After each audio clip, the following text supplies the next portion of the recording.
제가 원하는 한 해, 제가 소망하는 한 해에 대해서 목사님이 좀 묵상해 보시고 이야기를 좀 나눴으면 좋겠다라는 이야기를 듣고, 원래는 이제 다른 말씀을 좀 정리를 하고 있었는데 오늘 아침에 문득 제가 솔직하게 제가 제 자신에게 물어봤습니다. 나는 내가 언제 가장 행복할까? 나는 언제 내가 가장 행복할까? 저는 지금 제가 직장 생활도 하고 조그만 사업도 하고 또 이렇게 모자라지만 지금 사역도 같이 하고 있는데 늘 집에 가고 싶거든요. 늘 집에 가서 소파에 눕고 싶습니다. 그리고 보고 싶은 영화도 보고 싶고, 시간 되면 커피숍에 앉아서 제가 보고 싶은 책도 보고 싶고, 때로는 그냥 멍하게 유튜브 보면서 세월아 내월아 보내고 싶을 때도 있습니다. 그리고 맛있는 배달 음식 시켜서 그냥 퍼지고 싶을 때도 있거든요. 그게 그 순간이 나에게 안식을 주고 나에게 힘을 줄 거라 생각하는데, 막상 그 시간이 딱 오면 마음이 편하지 않는 거예요. 내가 쉬고 있다라는 생각이 안 드는 거예요. 마음이 계속 겉돌고 뭔가 불안하고 초조하고 무언가를 해야 된다라는 압박이 저를 막 계속 이끕니다. 그런 생각이 드는 거예요. 진짜 쉰다라는 건 뭘까? 진짜 쉰다라는 건 뭘까? 여러분, 우리가 구원받은 그리스도인이 성경을 펼쳐서 성경을 읽다가 혹은 말씀을 듣다가 저 이야기가 나의 이야기다라는 게 여러분 마음에 꽂힐 때가 있습니다. 저 이야기는 하나님이 지금 내 상황을 정확하게 하시고 나에게 지금 하시는 주님의 음성이다라고 할 때가 있습니다. 그리고 그 음성을 듣고 여러분이 여러분 삶의 다른 시각으로 바라보게 될 때가 있습니다. 문제는 그대로 있는데 그 시각이 그 문제를 다르게 해석하게 하고 또 다른 것을 기대하게 하고 또 스쳐 지나갈 수 있는 힘을 주시거든요. 그러니까 우리가 이 말씀이 주는 힘은 이 땅에서 성도에게 진짜 어마어마한 것인데, 우리가 그 힘을 모르고 살아갈 때 하나님 우리를 너무나 애처롭고 안타깝게 여기시고 또 불쌍히 여기신다는 거죠. 저는 제가 저 자신에게 물어봤습니다. 내가 가장 행복했을 때가 언제인가? 내가 만약 한평생 그 한 해로만 무한 반복해서 살 수 있다면 그 해가 언제일까라고 저한테 물어봤을 때 저는 2004년이거든요. 제가 2004년 2월에 남아프리카 공화국 요하네스버그에 단기 선교사로 갔습니다. 갔는데 거기 가기 전 훈련을 받는데 저보다 나이가 어린 후배가 저보다 한 해 앞서서 중국에 단기 선교를 다녀왔어요. 저한테 얘기를 하는 거예요. 형 남아공 가면 분명히요 거기 있는 사람들과 부딪혀요. 저 사람은 왜 저래? 또 저 사람은 또 왜 저래? 목사님 저러시면 안 되지. 그렇게 하다가 막 부딪히다가 올 텐데, 그러면 형 돌아오면요 깜짝 놀래요. 내가 무슨 짓을 하고 온 거지? 거기까지 가서. 자기가 그랬다는 거예요. 중국 베이징에 단기 선교를 갔는데 거기에 한 열댓 명이 같이 갔는데, 자기는 교회 생활을 오래 했고 오래 하지 않은 사람도 있고 개성도 특이한 사람도 있고 성격이 다 다르니까 1년 내내 판단만 하고 왔다는 거예요. 쟤는 왜 저래? 저는 왜 저래? 목사님 왜 저러셔? 그러나 시간이 다 돼서 돌아와 보니까 내가 뭐 하고 온 건지 기억이 안 난다는 거예요. 그냥 판단만 하고 왔다는 거예요. 거기서. 형, 나 진짜 후회되거든요. 형 가면 절대 그렇게 살지 마세요. 복음만 전하세요. 그러는데 제가 그게 진짜 저한테 바늘처럼 탁 비수처럼 꽂혔습니다. 그리고 나서 이제 티켓을 받았는데 그게 보면 이제 뭐 departure time, arrival time 적혀져 있잖아요. 2월 14일에 출발해서 12월 23일 날 한국 복귀로 끄는 티켓을 제가 봤어요. 그러니까 제가 남아프리카 공화국 요하네스버그 공항에 딱 도착했는데 무슨 생각이 딱 드냐면, 나는 이 공항을 통해서 12월 23일 날 다시 돌아갈 거야. 내가 잘하든 못하든 육신적으로 살든 내 마음대로 살든 때가 되면 난 돌아가게 돼 있어. 그런데 내가 현실적으로 14시간 비행기를 타고 다시 이곳에 돌아올까? 돌아오지 않겠구나. 그럼 이곳은 내 인생의 마지막 나라구나. 내가 남아공을 방문하는 내 인생의 마지막이고, 그럼 여기서 만나는 사람들, 여기서 만나는 사건은 내 인생의 처음이자 마지막이구나. 그러면 내가 쫄 게 없지. 내가 무서워할 게 없지. 어차피 보고 안 볼 사람인데 내가 왜 눈치를 봐야 되지, 이 사람들? 난 여기 복음 전하러 왔잖아. 마음껏 복음 전하다 가자. 그 단순한 믿음이 제 마음에 왔습니다. 그래서 도착하자마자 하나님이 그런 마음 주셔서 막 여기저기 성경 공부 모임을 만들어서 말 그대로 진짜 미친 듯이 복음을 전했습니다. 뭐 콩고에서 온 사람들, 모잠비크, 또 짐바브웨, 뭐 케냐, 나라별로 국가별로 나눠가지고 월화수목금 나누어서 막 복음을 전했어요. 근데 여러분 너무 신기한 게 뭐냐면, 여러분 복음을 전하면 전할수록 사람이 단순해집니다. 그리고 강해집니다. 그리고 내 안에 있는 찌꺼기들이 막 드러납니다. 내가 왜 이런 것에 매이고 살았는가. 그리고 복음을 전하면 전할수록 복음을 전한 내 자신에 심취하는 게 아니라 전하면 전할수록 나 같은 놈이 왜 구원을 받았지? 나 같은 놈이 왜 구원을 받게 되었을까라는 이 구원이 어마어마하게 크다라는 걸 알게 됩니다. 근데 물론 그것만 있었던 게 아니죠. 한 석 달 정도 지났을 때 한참 복음을 전하고 있는데 저희 부산에 있는 저희 어머니가 전화가 왔습니다. 하는 이야기가 홍아, 내 지금 큰일 났다. 왜 그러세요? 물어보니까 저희 어머니가 뭐 고혈압도 있고 또 당뇨도 있는데 오른쪽 눈이 부풀기 시작하더니 이게 주먹만큼 눈이 부풀어 올라가지고 안과에 가서 물어봤더니 큰 병원에 사는 이야기가 이거 너무 어렵다는 거예요. 혈관이 복잡해서. 그래서 특별히 방법이 없다. 그럼 이거 어떻게 되냐? 이게 눈이 잘못하다가 실명까지도 될 수 있는데 그분이 갑자기 저희 어머니에게 이런 얘기했다는 거예요. 아주머니 교회 다니십니까? 라고 물어보더라는 거예요. 교회 다닙니다라고 하니까 기도하이소. 이건 기도 아니면 안 됩니다라고 얘기를 했다는 거예요. 그럼 저보고 기도해달라는 거예요. 그래서 제가 순간 그 얘기를 딱 듣는데 그런 얘기를 나한테 하지 말지. 지금 한참 복음 전하고 다니고 바쁜데 왜 저런 문제를 나한테 툭 던져줘가지고 이렇게 이 스텝이 꼬이게 하나 이런 생각이 좀 들었습니다. 근데 그 얘기 듣는데 그게 이제 막 마치 이 B컵의 요도 용액이 퍼지듯이 막 제 마음이 어둡게 퍼지는 거예요. 힘을 잃어가게 하고 하나님이 원망스럽고 아니 이렇게 복음을 전하는 사람한테 하나님 축복을 못할 망정 이렇게 하나님 해코지 하시면 어떻게 내가 하나님을 믿고 나가겠냐는 제 어린 마음에 그런 치결인 마음도 있었습니다. 그래가지고 그날 하루 제가 공식적으로 아무한테 얘기 안 했지만 제 스스로는 파업을 한 거예요. 나 오늘 복음 안 전해. 나 오늘 성경 공부 안 가. 나 오늘 아프다고 안 가. 그러면서 그냥 동전 하나 들고 코카콜라 하나 사서 교회 뒤편에 있는 산에 올라가지고 한 반나절 그렇게 보냈습니다. 근데 그런 생각이 드는 거예요. 성경에 보면 네가 1만의 군사로 2만의 군사를 이길 수 있겠느냐. 네가 뭔가 건물을 건축할 때 그때 네가 가지고 있는 재원을 가지고 계산하지 않겠느냐. 그러니까 신앙은 냉정한 거거든요. 계산해 보라는 거예요. 내가 지금 만약에 어머니 눈이 저렇게 부어서 실명 위기에 다다랐다고 할지라도 내가 지금 여기서 내가 비행기를 타고 한국에 돌아간들 그걸 고칠 수 있는 것도 아니고 그렇다고 내가 여기서 복음 안전해 이씨 하고 내가 있는다고 해서 상황이 나아질 것도 아닌데 그 의사 말대로 하나님만이 도울 수 있다면 그때 당시 제 마음은 내가 주를 기쁘게 해야겠다. 내가 주를 기쁘게 하면 주가 나를 기쁘게 하시리라. 이 단순한 마음이 들었어요. 주님은 지금 나를 슬프게 하지만 내가 주를 기쁘게 하리라. 어떻게 하면 주님을 기쁘게 할까? 그럼 주님이 가장 기뻐하시는 게 뭘까? 박세용이를 기뻐할까? 근데 하나님 아무리 봐도 나를 기뻐하지 않을 것 같아요. 왜냐하면 난 더럽거든요. 난 추하거든요. 아무리 복음을 전해도 난 이중적이고 가증스럽거든요.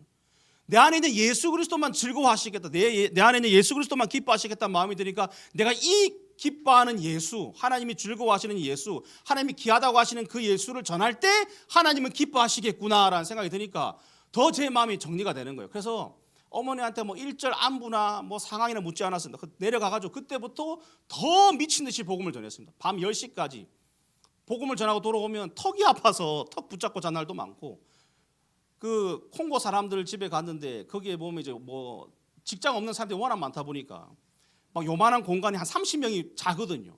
근데 거기에 막 4박 5일간 제가 같이 머물면서 아침 저녁으로 그 사람들이 동전 모아서 밥 차려준 걸로 밥 먹는데 막 썩은 동태 눈가리에다가 감자 찍어가지고 먹고 막 이러면서 같이 숙식하면서 계속 복음을 전했습니다. 그 성교 학생 가가지고 제가 영어로 복음 전하면 옆에 있는 그 사람은 프랑스어로 통역하면서 계속 복음을 전했는데 제가 그러면서 어머니를 잊어버렸어요. 그러고 나서 한 2달인가 지났습니다. 어머니 연락이 왔습니다. 그러면서 홍아 내 눈이 다 났다는 거예요. 어떻게 됐냐고 하니까 간증을 해주는데 저희 어머니는 이제 부산에 아파트 17층에 지금 살고 있거든요. 근데 그 앞에가 트여가지고 바람이 엄청 붑니다. 그래가지고 여름에는 뭐 선풍기를 안 틀어도 될 정도로 바람이 막 심하게 불거든요. 근데 이제 그날 막 아침에 이제 눈이 퉁퉁 부어가지고 저희 어머니 그때 다시 가게를 하셔가지고 문을 열려고 이제 아침에 나가려고 하는데 베란다 문을 닫으려고 베란다에 가서 문을 딱 닫으려고 하는데 여기 이 지퍼 안에 있는 가게 열쇠가 툭 떨어졌다는 거예요. 그걸 줍고 눈을 탁 일어나는데 갑자기 바람이 확 불면서 문이 쾅 닫히는데 그 문이 방문이 이제 어머니 눈을 그대로 치는 거예요. 그 문 꼬리가 빵 쳤는데 어머니가 이제 뒤로 막 굴렀다는 거예요. 너무 아파가지고 막 피가 터지고 난리가 나서 아이고 내가 어제 실명이구나 이러면서 이제 두루마리 휴지로 눈을 누른 채로 바로 그 병원에 뛰어갔는데 병원에서 의사가 진찰을 하더니 이거 잘 터졌다고 내가 손도 못 건드렸는데 너무 잘 터졌다면서 쫙 짜게 시작해서 바로 수술을 시작했다는 거예요. 그래서 다 해결됐다는 거예요. 그러면서 저한테 그 얘기를 하는 거예요. 그래서 제가 막 너무 기쁘고 감사한 것보다 첫 번째 드는 생각이 뭐냐면 속을 뻔했구나. 하나님은 어떤 방법이든지 우리 엄마 눈을 고쳤을 텐데 내가 만약 2-3달 동안 이 어두움에 내가 빠져가지고 하나님은 못됐어, 하나님은 정말 얄궂어, 하나님은 진짜 내가 안 섬겨도 되는 분인데 아유 내가 복음 전하면 뭐래, 이 모양 이 꼴 될 걸 내가 그렇게 살지 말걸, 그렇게 있다가 이런 일을 당했으면 나는 2-3달을 버리는 거예요. 거기서 어차피 고쳐주실 건데, 그러면 내가 그걸 알았더라면 그 2-3달 동안 구원 못 받을 사람이 있었겠구나, 그 2-3달 동안 나랑 성경 공부 안 하면서 예수님 몰랐던 사람이 있었겠구나. 하나님 너무 감사합니다. 이거네요. 제가 그러면서 그 제 인생의 한 토막이 그 1년에 있었습니다. 여러분 따지고 보면 우리 인생이 너무나 짧잖아요. 너무 유한하잖아요. 저는 어떻게 보면 하나님이 제가 하나님께 부름받을 너 천국으로 와라 하는 그날이 있을 겁니다. 그게 남아공이 돌아가는 날처럼 내가 찍힌 날짜가 있고 돌아갈 날짜가 있을 거예요. 근데 그 시간 동안 내가 뭘 하든지 간에 하나님은 내버려 두십니다. 네 자유야. 네 하고 싶은 대로 해. 그런데 저는 알거든요. 내 안에 예수가 전해지고 날 통해 통과할 때 그때 내가 너무 기쁘다는 거. 여러분 파이프는 수돗물이 지나가야만 사용 가치가 있습니다. 존재 가치가 있습니다. 우리의 존재 가치는 내 안에 예수가 스쳐 지나갈 때만 존재 가치가 있습니다. 우리가 무슨 의미가 있습니까? 뭐 시간 길게 얘기 못하지만 제가 오늘 그러면서 하나님, 저는 진짜 하나님이 말씀을 전하는 삶을 살고 싶습니다. 제 개인적인 소망은 올해 하나님, 저는 새벽 예배 말씀을 전하고 또 은혜를 입으면 주일 때 말씀을 전하지만 평일 낮에도 전하고 싶습니다. 이게 하나님 보시기에 과욕일까요? 하나님 보시기에 이게 주제 넘은 소망일까요? 하나님 보시기에 그건 네가 좀 이렇게 생각하실까요? 하나님, 그때 내가 1년 그렇게 살았던 것처럼 매년 그렇게 살 수만 있다면 얼마나 제가 기쁘고 감사할까요? 하나님, 저를 좀 들어서 주십시오. 그런 마음이 제 마음에 드는데 이 사사기에 나오는 나귀 턱뼈가 떠오르는 거예요. 여러분, 삼손이 블레셋 사람과 싸워야 되는데 무기가 없습니다. 하나님 보여주신 게 뭐냐면 갓 죽어서 얼마 지나지 않은 싱싱한 나귀 턱뼈가 그 옆에 떨어져 있다라고 했습니다. 근데 성경은 여러분 아시죠? 한 구절 한 구절에 뭔가 어떤 의미가 다 담겨져 있습니다. 우리가 모르고 지나갈 뿐이지. 삼손이 그 나귀 턱뼈를 손에 쥐었습니다. 성경에 여러분 나귀가 어떤 존재냐면 지금 모든 부정하고 더러운 것이 복합체로 있는 게 지금 죽은 나귀 턱뼈라는 거예요. 첫 번째, 성경에는 죽은 거 손대지 마라 그랬습니다. 근데 이미 죽었다는 게 이미 부정된 거고, 두 번째, 나귀 자체가 부정한 것입니다. 여러분 성경에 보면 예수님께서 나귀를 타고 들어가셨는데 나귀는 3가지 특징이 있습니다. 첫 번째는 목이 곧아서 목이 꺾지 않습니다. 그래서 제사를 드릴 때 나귀는 목을 꺾어 죽이라고 그랬습니다. 이게 뭘 얘기하냐면 우리가 하나님 앞에 교만하다는 거예요. 우린 죽어도 하나님 무릎 꿇거나 고개 숙이지 않는 존재입니다. 성령의 은혜를 말미암아 우리가 마음이 낮아져서 꺾일 뿐이지, 우리는 원래 마귀에게 속아서 고기가 꼿꼿이 쳐들고 사는 내 인생의 주인으로 여기는 그 나귀였단 말이에요. 두 번째, 이 나귀는 죽을 때까지 짐을 집니다. 죽을 때까지 짐을 집니다. 예수님이 그 등에 타기 전까지 그 나귀는 죽을 때까지 짐을 져야 됩니다. 여러분도 예수가 진짜 여러분 인생의 위에 타지 않는 이상, 예수님 진짜 여러분 마음의 인생의 주인이 되지 않는 이상 여러분 죽을 때까지 짐을 져야 됩니다. 내가 먹고 살아야 될 것도 책임져야 되고, 내 아이도 책임져야 되고, 내 건강도 책임져야 되고, 모든 걸 짐을 지고 살아가야 될 불쌍한 존재, 이게 나귀란 말이에요. 세 번째, 이 나귀는 정욕적입니다. 1년 365일 마음의 발전기입니다. 그래서 이건 늘 욕망과 정욕으로 뒤덮여 있는 우리 인생을 얘기한단 말이에요. 자, 그렇게 했는데 심지어 죽었습니다. 그러면 누가 보면 이 하나님의 시각으로 바라보면 이 나귀는 지나가다 발로 차버려야 되는 거지, 주워서 쓸 물건이 아니란 말이에요. 근데 삼손이 들었습니다. 이걸로 1,000명을 죽였습니다. 여러분, 이 나귀 턱뼈를 뭘 얘기하십니까? 이게 바로 저와 여러분을 지금 얘기하고 있는 거란 말이에요. 내가 너를 쓸 때 넌 불편한 존재 맞아. 너는 그립감도 떨어지고 무기로 쓸만한 존재도 아니야. 너에게는 아무런 장점이 없어. 너에게 선한 것도 없고, 내가 너를 쓰려면 너는 이랬다 저랬다 한결같지도 않고 늘 어둡고 늘 생각에 빠지고, 뭐 해라 그러면 변명도 많고, 뭐 해라 그러면 늘 자기 연약함에 빠지고, 과거에 매여 있고 미래에 매여 있고, 늘 넌 아무짝에 쓸모없는 존재야. 이게 우리 나귀 턱뼈란 우리란 말이에요. 근데 이런 우리를 지금 주님께서 쓰시기 원한단 말이에요. 내가 이런 우리를 하나님께 쓰시기 원한단 말이에요. 그리고 1,000명을 죽였단 말이에요. 그리고 어떻게 됩니까? 이걸 박물관에 보관해서 이 나귀 턱뼈가 이렇게 쌓았다라고 얘기하고 싶은 게 우리지만 성경은 뭐랍니까? 다시 바닥에 버려둡니다. 다시 나귀 턱뼈로 돌아갑니다. 이게 원래 흙으로 돌아가는 우리 존재란 말이에요. 우리는 하나님께 막 쓰임받다가 이 육체는 결국에 사라지게 되어 있습니다. 어떻게 되든지 간에 다 사라지고 흙으로 돌아갑니다. 그런데 하나님 그 기간 동안 하나님의 성령에 의해서 쓰고 싶어하는 게 당신의 성도란 말이에요. 아까 목사님이 베드로 얘기하신 것처럼 하나님이 우리의 연약함 알고 계십니다. 나 너 진짜 쓰기 불편한 존재거든. 내가 너를 통해서 일하려고 하면 넌 정말 많은 걸 내가 건드려야 돼. 그럼에도 불구하고 나귀 턱뼈 같은 너를 내가 사용하고 싶다는 거예요. 그게 하나님의 진심이란 말입니다. 근데 삼손이 이걸 두고 라만레이라고 합니다. 나귀 턱뼈로 1,000명을 죽였다. 나귀 턱뼈로 1,000명을 죽였다 하면서 여기서 자기가 기념탑을 세우려고 합니다. 나귀 턱뼈가 했다 이거죠. 그런데 하나님 뭐랍니까? 거기서 바로 목마름을 허락합니다. 목마름 허락하니까 1,000명을 죽였던 삼손은 온데간데 없고 목이 말라서 물 한 방울만 내 혀에 떨어뜨려 주소서라고 했던 그 부자의 마음으로 내려가서 주님께 갈망합니다. 주님 나 좀 살려주십시오. 나 좀 살려주십시오. 그리고 나서 우묵한 곳에 물을 터뜨려서 마시니 그것의 이름을 바꿔버렸습니다. 에나꼬레라고. 뭡니까? 부르짖는 자의 삶, 부르짖는 자의 샘. 그러니까 자기는 다시 부르짖는 자로 돌아왔다는 거예요. 난 내가 뭐라도 된 것 같은, 내가 하나님의 일에 쓰임받기에 뭔가 그래도 장점이 있으니까, 이건 달란트가 있으니까, 이건 내가 하나님 보시기에 쓸만하니까 날 쓰셨겠지, 혹은 이건 내가 또 이쁜 부분이 있으니까. 아니요, 하나도 없습니다. 우리는 하나도 없어요. 그게 인정이 돼야 됩니다. 그래야만 하나님이 그 사람 씁니다. 저는 제가 송구영 씨 때 같이 말씀을 좀 나눴지만 10년 동안 제가 그걸 매일 반복한 게 제 삶에 하나님 그런 일 하셨습니다. 넌 나귀 턱뼈야. 넌 너무 사용 가치가 없어. 난 내가 널 은혜로 보지 않으면 난 네가 너무 불편하거든. 그런데 내가 예수의 눈으로 널 바라보니 네가 예쁘구나. 내가 너 쓸게.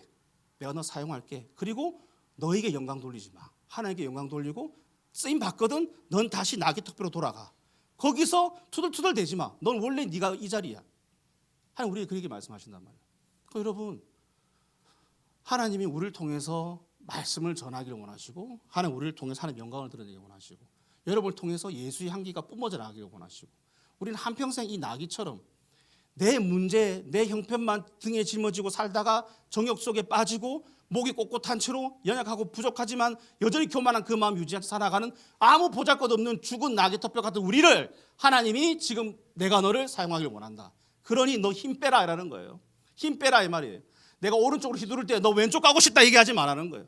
내가 손을 치켜들 때 난 아래로 깔고 싶다고 하지 말라는 거예요. 그냥 힘 빼고 있으라는 거예요. 힘 빼고 그냥 끌려오라는 거예요. 그럼 내가 너를 사용하겠다는 거예요. 오늘 성령께서 2026년 저와 여러분이 또 우리 교회가 다 이렇게 하나님 앞에 사용되어졌으면 좋겠습니다. 그래서 여러분이 하나님의 영광을 드러낼 때 하나님 더러운 나의 입을 사용하여 주시옵소서. 하나님의 복음이 증거될 때 이 가증스러운 몸을 이용하여 주시옵소서.